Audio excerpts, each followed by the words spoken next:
Her name was Celestina Sommer, a Victorian wife who lived within the laws of propriety and broke the laws of nature. To her neighbours, she was refinement itself. To history, she became the face of a question that England could not answer. Can a mother be sane and still kill her own child?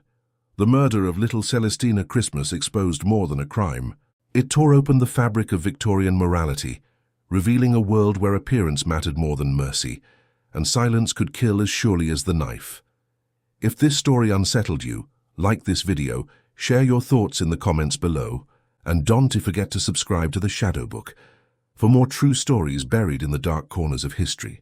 In the winter of 1856, the summer house on Cloudsley Terrace stood among a row of identical brick facades, each with polished brass knockers and lace curtains that never seemed to move. It was the kind of house one passed without notice, neither poor nor grand, simply proper. Inside, Celestina Summer kept her domain exact. No object strayed from its appointed place. The clock struck on the half-hour. The fire was always banked to the same height. Respectability for her was not comfort. It was armour. The servant, Rachel Munt, understood this rhythm better than anyone. She rose before dawn, lit the range, and polished the floor tiles until they reflected the lamplight like dark water. Mr. Charles Summer, a tradesman of quiet habits, took his breakfast without speaking much.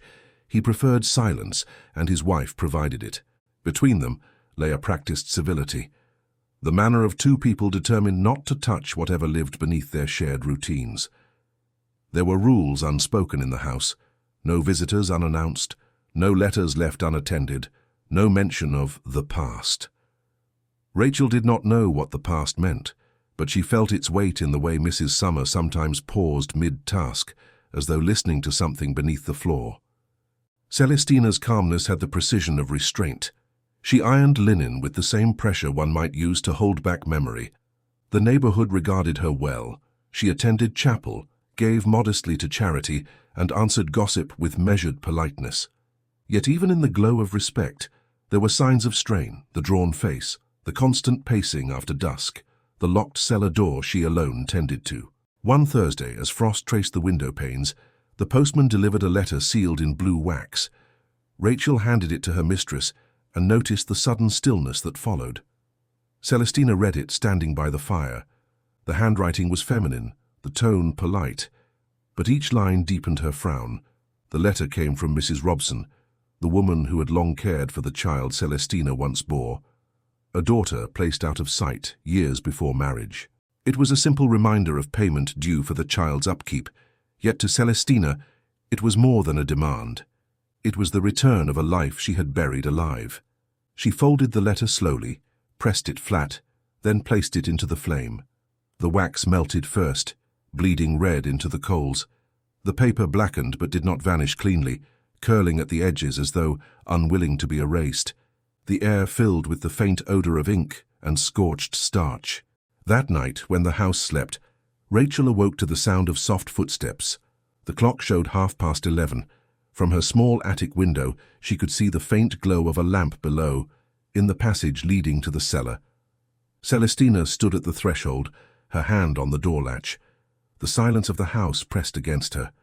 For a long moment she did nothing, only listened, as if waiting for something to stir in the dark below.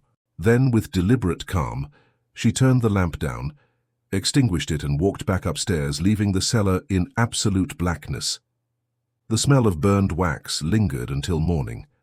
In a narrow lane outside Hibbury, a low-roofed cottage leaned against its neighbour as though for warmth. Inside, the air smelled of boiled linen and wood smoke, a home of modest means but good conduct. This was where Celestina Christmas lived, a 10-year-old girl whose life was small but orderly, and whose only mystery was the mother she had never met. Mrs. Robson, her foster mother, treated her kindly but without indulgence.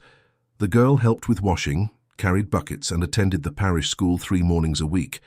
She read well, though haltingly, and once told her teacher that her mother's name was the same as hers, Celestina. The teacher smiled, not knowing the name was spoken like a prayer, rehearsed in secret every night before sleep. The letters from Mrs. Summer came rarely now. When they did, they were short, signed with restrained affection and always folded twice, as if to compress something shameful within.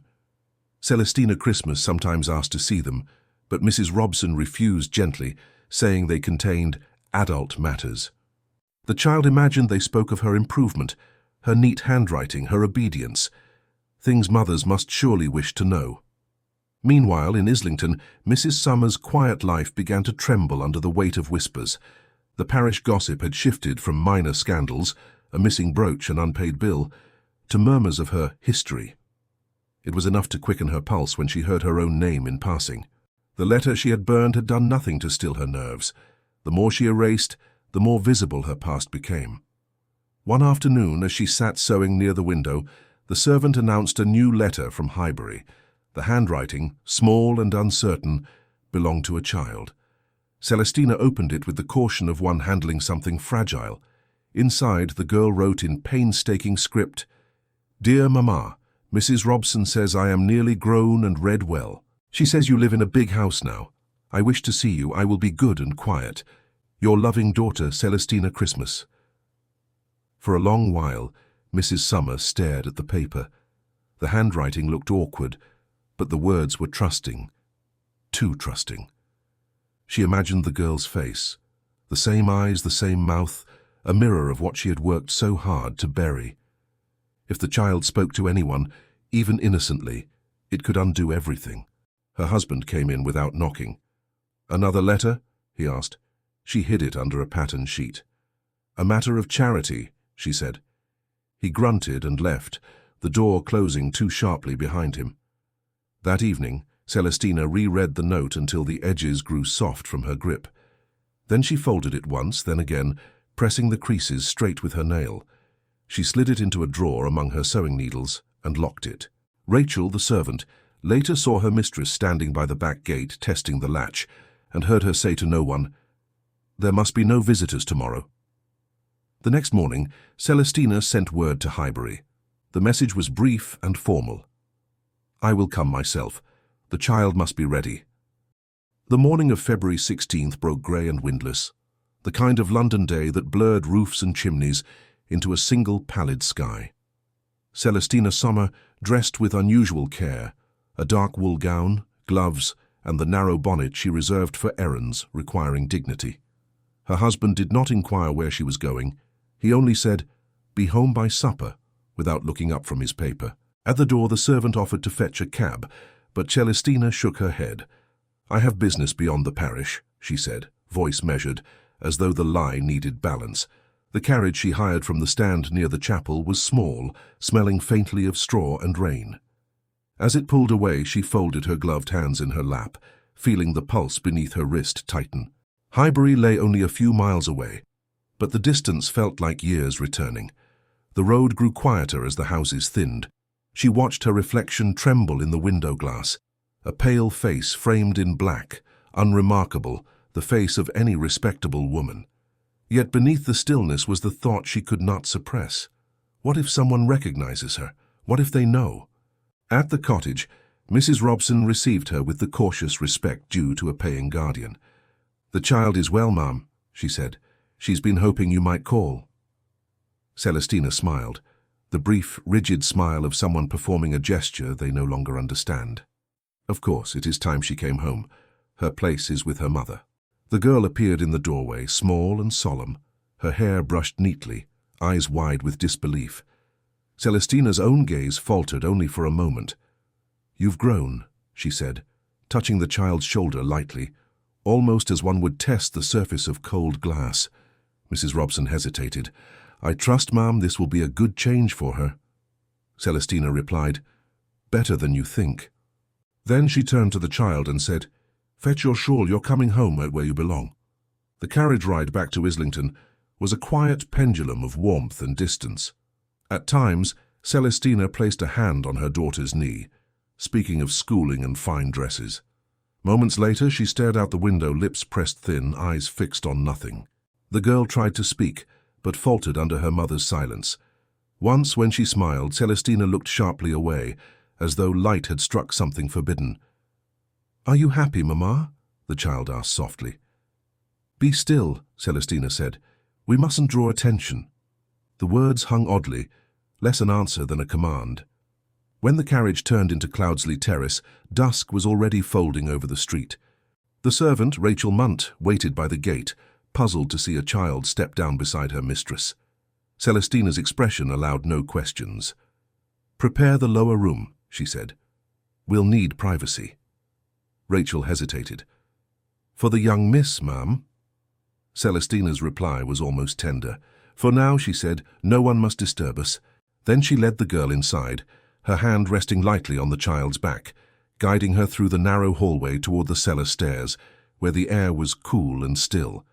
The door to the lower room opened with a slow rasp, the sound of wood and metal grinding softly in the dark. Celestina carried a lamp in one hand, and her daughter's small shawl in the other.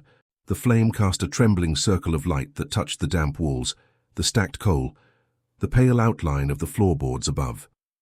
Behind her, the girl hesitated on the step.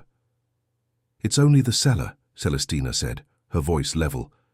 "We must tidy things before your father comes home." The child obeyed, lowering herself carefully into the chill. She glanced about with timid curiosity, a tin basin, folded rags, a single chair beside the wall. The air smelled of soot and vinegar. Celestina set the lamp down, then reached for a cloth from the table. Her movements were steady, deliberate. Upstairs, Rachel Munt busied herself with supper. Through the floorboards she caught faint sounds, the creak of steps, a murmur, then a small cry, quickly smothered. It might have been nothing. Houses made noises of their own. Still she paused, hand on the ladle, listening. The silence that followed was too clean, too final. In the cellar, Celestina stood over the child, breathing carefully, as though recovering from some difficult task. The girl lay slumped where she had fallen, her shawl caught under one arm. The lamp's reflection shivered against the metal basin. Celestina's hand, slick with blood, reached for the pitcher of water and poured it over her wrist until the skin turned pale again. Her face remained impassive, almost vacant, as she wrung the cloth dry. When she climbed the steps, she did not hurry. She opened the door and closed it behind her with precision, carrying the lamp as if nothing in her world had shifted. Rachel turned at once. "Ma'am, I thought I heard—" Celestina's tone was gentle, unbroken. "Fetch vinegar," she said. "There's a stain on the floor." Rachel hesitated. "Shall I bring the broom?" "No." The single word ended the exchange. Celestina crossed to the sink, washed her hands again, and wiped them on a folded towel. Her sleeves remained spotless. To Rachel, the scene was ordinary, yet something in the stillness pressed on the air, a weight that made her throat tighten. She brought the vinegar bottle and left it by the stairs. Celestina thanked her, softly, almost kindly. By evening, the house was silent. Charles Sommer had not yet returned. Rachel moved quietly through her chores, unsettled by the smell that drifted faintly from below, iron and damp stone. Before retiring, she passed the cellar door and noticed a narrow beam of light leaking through the keyhole. Then the lamp went out, and the house sank into darkness. Sometime after midnight, she woke again. The wind had risen, and the boards creaked as though someone were moving below. She stepped into the corridor, holding a candle. At the bottom of the stairs, the cellar door stood shut, yet from beneath it, a thin red line had appeared, a dark glimmer against the tile, tracing outward like a slow breath escaping confinement. Rachel froze, candle trembling in her hand, unable to tell if what she saw was blood or only the trick of a restless flame. On the morning of April 10, 1856, the courtroom at the Old Bailey was already full before the judge took his seat. The air was thick with perfume, ink and curiosity.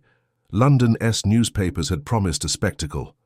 The beautiful murderess of Islington, and society had come to witness it. Gentlemen leaned on the railings, women whispered behind veils, and every journalist waited for a gesture, a word, a tremor they could name madness. Celestina Sommer sat in the dock, calm as stone.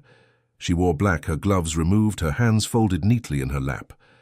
She looked neither at the crowd nor at her husband seated behind the bar. Charles Sommer kept his hat on his knees, face expressionless, as if presence alone fulfilled his duty. The indictment was read in full. That you, Celestina Sommer, on the 16th day of February, did feloniously, willfully, and of malice aforethought, kill and murder one Celestina Christmas. The words hung coldly in the air. She nodded once, barely perceptible. The prosecution opened without flourish. The Crown's counsel described the act as premeditated, not a crime of passion but of intent. He called witnesses in swift order. The servant, Rachel Munt, pale and trembling as she recounted the cellar door, the red stain, the silence afterward. The constable who discovered the body spoke briefly, voice steady. Then the doctor describing the wound, clean, decisive, inflicted by a steady hand. The courtroom murmured at that. A steady hand. The defense followed with restraint. Celestina's barrister, Mr. Channell, argued that the act was the result of a mind disturbed by domestic cruelty and long moral torment. He spoke of letters from the child's foster mother, of a husband who punished her with silence, of the unrelenting pressure of Victorian virtue upon a woman who had once sinned. Her crime, he said, is the desperate act of one driven beyond reason by shame and despair. The crowd listened with divided sympathy, half seeing a monster, half a casualty of her own imprisonment. A journalist in the gallery noted, "She displays no tears, no trembling, only composure unnatural in its precision." The judge reminded the jury that no formal plea of insanity had been entered. "The question," he said, "is not whether she suffered, but whether she knew what she did." When Celestina was asked if she had anything to say in her defense, she rose slowly, hands still clasped. "Only that I wished for peace," she said, "for all of us." Her voice did not waver. The jury retired. 15 minutes later, they returned. The foreman's verdict was a single word: guilty. No gasp followed. The outcome had felt preordained. The judge adjusted his spectacles, the black cap folded beside him. "Celestina Sommer, you have been found guilty of willful murder. The sentence of this court is that you be taken from hence to the place of your confinement, and there hanged by the neck until you are dead, and may God have mercy on your soul." Celestina inclined her head. No plea, no collapse, no final cry. Only a faint exhale, like the end of a long restraint. Outside, the bells of St. Sepulchre's tolled the hour. Reporters hurried to their editors, scribbling headlines before the echo faded, and within the crowd's murmuring awe, a single thought repeated itself. How composed she was. The sentence of death did not end the story. It multiplied it. Within a week, every newspaper in London printed the face of Celestina Sommer, engraved from court sketches that softened her features and hardened her gaze. The public could not agree on what they saw. Some declared her a monster, others a martyr to her own misery. Headlines alternated between moral outrage and fascination. The calmest woman ever condemned, a wife, a mother, a murderess. The press fed the argument and London obliged. Pamphlets appeared in bookstores and tea shops on the morality of the rope, the female criminal and her soul, mercy to the mad. Letters to editors debated whether a woman, especially a mother, should hang for an act born of despair. Sermons thundered on both sides. One vicar wrote, "Let her die as Eve died, in guilt and consequence." Another pleaded, "If she is mad, then to kill her is to murder grief itself." In Islington, crowds gathered nightly outside the summer home, staring at the windows as if expecting some proof of evil to appear behind the curtains. The servant, Rachel Munt, had fled the city. Charles Summer had shuttered his workshop and vanished from public view. But the name Celestina lived on, passed from mouths to papers to Parliament. Women's societies began collecting signatures. The Society for the Abolition of Capital Punishment submitted a petition to the Home Office describing her case as a matter of mercy, precedent and conscience. A second petition came from the Women's Moral Reform Union, arguing that her crime reflected a sickness of mind aggravated by social cruelty. Each appeal reached the desk of Sir George Grey, Home Secretary, who now bore the weight of deciding whether a woman would hang at Newgate. Reporters waited outside Whitehall as carriages arrived and departed, their headlines prepared for either outcome. On the morning of May the 2nd, the decision came quietly, delivered by a messenger carrying a sealed note. The statement was brief. The sentence of death upon the prisoner Celestina Sommer is commuted to penal servitude for life by order of the Home Secretary. No reason was given, no explanation offered. The reprieve split the public as sharply as the trial itself. Some rejoiced, declaring that England had shown compassion. Others denounced it as weakness, a failure of justice. The Morning Chronicle wrote that she remained the most dangerous calm ever observed in the condemned cells, while the Times warned that mercy, mistaken for madness, endangers the very principle of law. Behind the spectacle, rumours spread, not all from idle tongues. A warder at Newgate told a reporter that Celestina had been removed under cover of darkness. Another swore she had not been sent to Millbank or Brixton with the other female convicts. Her destination, he said, was somewhere quieter. When a clerk from the Home Office was pressed for comment, he refused to speak, closing the register before any further names could be read. That night, a final dispatch appeared in the Evening Standard. The prisoner Sommer has been conveyed to an undisclosed institution. Whether for punishment or for treatment, the public is not informed. No one knew where she had gone, only that the woman London had condemned and pardoned in equal measure had disappeared into silence. By morning, the house was unnaturally still. The air hung heavy as though it refused to move without permission. Rachel Munt descended the stairs at first light and noticed that the cellar key, which usually hung beside the kitchen door, was gone. The vinegar bottle stood open on the counter, its sharp scent masking something metallic underneath. She lit the stove, listening for signs of her mistress, the soft tread of slippers, the habitual clearing of a throat. But none came. When she finally saw Celestina enter, it was with the same composure as any morning. Her dress was pressed, her hair drawn neatly back. Only the slight redness around her eyes betrayed the night. "Breakfast as usual, Rachel," she said, "and no callers today." Rachel nodded, but her gaze drifted to the cellar door. The memory of the red line from beneath it had not left her mind. After Celestina went upstairs, she knelt quietly, pressing her ear to the wood. Nothing. Then she noticed something near the edge of the hinge, a small smear, dark brown now, dry. She drew her hand back quickly and wiped it on her apron. When Charles Summer returned near noon, Rachel found the courage to speak. "Sir," she began, "I believe something's wrong below stairs." He frowned, irritated. "Wrong? The pipes, perhaps?" "No, sir," she whispered. "Not that?" Charles looked toward the door, then away. "My wife handles household matters. Do not trouble me with her affairs." His refusal carried the same chill that lived in the house itself, the habit of not knowing what should never be known. Rachel waited until he left for his workshop, then tied her shawl and stepped into the street. The constable's office on Cloudsley Road was less than 10 minutes away, but she felt the journey like a betrayal. She told her story in fragments, the cries, the silence, the locked cellar. The constable listened grimly and followed her back without question. When they arrived, Celestina met them at the door, perfectly composed. "You are mistaken," she told the officer. "There is nothing below worth seeing." "Then you won't mind us having a look," he said. Her fingers tightened on the doorknob. For a moment, she seemed to consider refusal, but the constable's presence left no room for hesitation. She produced the key and opened the door. The smell of damp air rose up like something long confined. The cellar was half lit by a single lamp. At first glance, there was nothing unusual. A bucket, a mop, a cloth draped across the floor. Then the officer lifted the cloth. Beneath it lay the small, still form of a child, the throat cut clean and deep. Rachel turned away, pressing her hands to her face.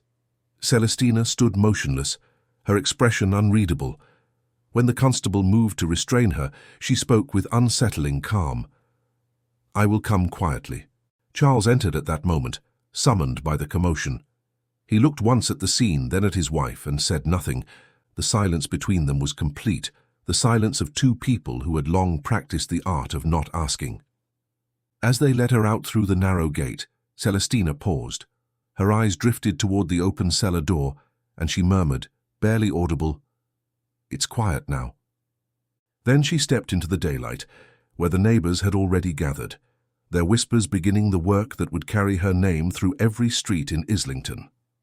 At the Islington police station, The morning air was cold enough to dull the senses. The floorboards smelled of ink, tobacco, and damp wool, the ordinary scent of confinement. Celestina Summer sat straight-backed at the wooden table, her gloved hands resting perfectly still. The constable who had brought her in muttered that she had not wept once since her arrest. Inspector Hardwick entered, removing his hat with a measured courtesy. "Mrs. Summer," he began, "you understand why you're here?" She looked up, her expression untroubled. "Yes," she said, "I am aware." He waited for more, but she offered none. He adjusted his notes, his pen hovering. "You are charged with the willful murder of your daughter, Celestina Christmas. Do you deny it?" She blinked once, as though considering the form of the question rather than its meaning. "I do not deny the act," she said, "but I deny the cruelty you attach to it." Hardwick leaned forward. "The cruelty we attach to it. Mrs. Summer, a child is dead." "Yes," she said evenly, "a child who suffered for my mistakes. You cannot imagine how long one can live with a wound that never closes. I only wish to end it." He wrote slowly in his logbook. "Prisoner confesses without agitation. Remarks indicate belief in justification." When she spoke again, it was with a composure that unsettled even the clerk taking notes. "My husband," she said, "drove me to it. He made me choose between him and her. He said the child was a stain he could never wash away." Hardwick glanced at the doorway. "Your husband is here," he said. "Would you wish to face him?" Celestina's gaze flicked briefly to the shadow beyond the door window, Charles Summer, standing rigid, hat in hand. "He will deny everything," she said. "He always does." Moments later, Charles was brought in. His face was pale, his voice restrained. "I knew nothing of this," he told the inspector. "She acted alone. My conscience is clear." He handed over a written statement, signed and dated. Celestina watched him without a word. When he finished, she said quietly, "You see how easily the truth abandons a man when respectability is at stake." The inspector asked if she wished to make any formal declaration. She folded her hands tighter. "I have said enough." Hardwick noted her demeanor again. Remarkably calm, unnaturally still, displays neither grief nor anger. He had seen guilt expressed in every form, hysteria, silence, remorse, but never like this. It was as if her crime had drained her of motion. When the questioning concluded, the constable fastened the restraints around her wrists. Celestina did not resist. As she rose, her posture remained faultlessly correct, as though she were leaving a parlor rather than a cell. At the threshold, she turned to the inspector and spoke with a voice so soft he nearly missed the words. "You will see," she said. "It was mercy." The constable led her down the corridor, her footsteps echoing evenly across the boards. Outside, Charles stood by the door, expression unreadable. Their eyes met for one brief instant. Two lives bound by silence, unraveling in full daylight. The transfer was quiet, almost clerical. Celestina Sommer left Newgate before dawn, escorted by 2 warders and a physician. The carriage bore no markings, its curtains drawn tight. By evening, she arrived in Wiltshire, at the gates of Fisherton House Lunatic Asylum, a sprawling brick institution where fields met the edge of fog. The sign above the entrance read simply, "For the reception of the insane." Inside, the orderlies recorded her name, age, and crime in a ledger. Her occupation was listed as housewife. Her condition, melancholia with delusional calm. The matron wrote that the patient exhibited neither resistance nor emotion, appeared resigned as if to an ordinary errand. Her cell, or chamber as the staff preferred, contained a narrow cot, a small washstand, and an iron-framed window too high to reach. The first week passed in silence. She followed every instruction precisely. Rise at 6, prayers at 7, porridge and weak tea at 8. Patients were not to speak unless addressed. She did not. The attendants noted that she responded to orders with mechanical civility. Fisherton House prided itself on moral treatment, the doctrine that order, quiet and routine could mend disordered minds. Women were set to tasks, mending sheets, weaving baskets, shelling peas. Celestina obeyed, her hands steady, her gaze unfixed. When asked how she felt, she replied, "I am here to be still." Weeks folded into months. The physicians observed that her speech grew slower, her handwriting smaller. One entry read, "Patient hums softly while working. Tune unrecognized, possibly nursery air." Another, "Refused supper. Said child had already eaten." The staff began to suspect that the silence conceals conversation, not madness in the violent sense, but an inward one, as if she were listening to a voice none of them could hear. The senior doctor, Mr. Farrar, conducted monthly interviews. He described her as lucid but absent, mind intact yet disconnected from consequence. When asked about the night of the crime, she would not discuss it directly. Instead, she spoke of cleaning, of stains that would not lift, of her husband's insistence on silence. "I thought," she said once, "if the stain were gone, he might be kind again."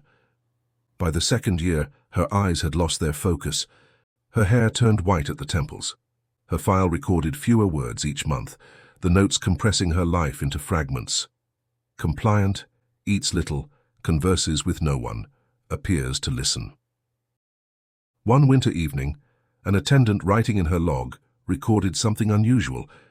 Celestina had been found standing by the wall, hand pressed flat against the plaster, as though feeling for something behind it. When spoken to, she whispered, "The cellar is not finished." Then she smiled faintly and sat down without further explanation. After that, she ceased to speak altogether. The final entry in her case file, dated February 1859, contained a single line written in a clerk's hand, "Progressing toward silence." The attendant who made the note later added in pencil, "A private observation. Sometimes at night she speaks softly to someone who is not there."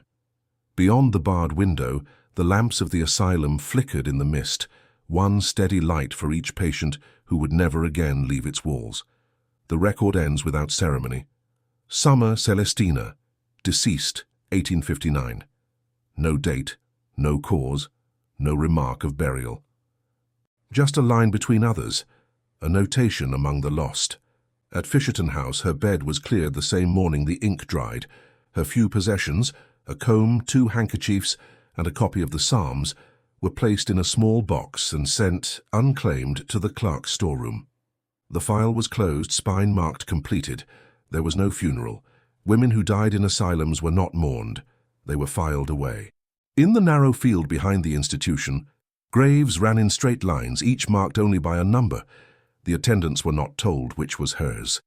When the chaplain read the burial prayer, he used no names. He said, "The soul that departs leaves behind the body of reason."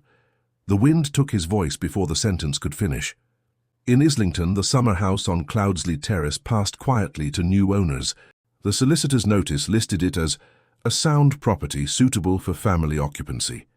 Charles Summer remarried within the year, a widow with 2 children, no past. He left the city soon after, his trade dissolved, his name rarely spoken. Rachel Munt, the servant whose testimony had carried the case, disappeared from the parish register altogether. Whether she married, moved, or fled the memory of what she'd seen, no record followed her. By the 1870s, the story of the Islington murder had shrunk to a footnote in old editions of the Times. Scholars mentioned it briefly in treatises on female insanity. A later author described Celestina as a specimen of moral disease peculiar to her sex, a phrase that transformed a woman into a category. The house itself endured longer than her reputation. Tenants came and went, repainting, refurbishing, forgetting. Yet the cellar remained largely untouched. The bricks were sound but discolored, the floor uneven. When, decades later, builders began to restore the lower rooms, they found beneath the tile a pale stain that spread across the foundation like a ghostly map. It was dry, smooth, and oddly resistant to lime.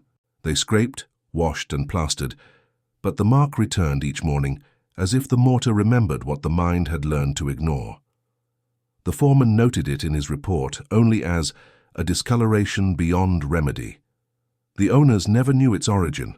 The cellar was sealed again, new boards laid over the old. History has little interest in persistence. It prefers neat conclusions. Celestina Sommer, name, now lives only in archives, a single tragic case among many, where jurors debated the line between madness and sin, and where pity was granted only after the body had gone cold. But somewhere beneath Islington, under the noise of passing carriages and the weight of new walls, the faint stain remains, mute, permanent, immune to time and soap. It marks the place where a mother's silence became a nation's debate, and where England, having judged her, quietly judged itself. Is this all that remains of conscience?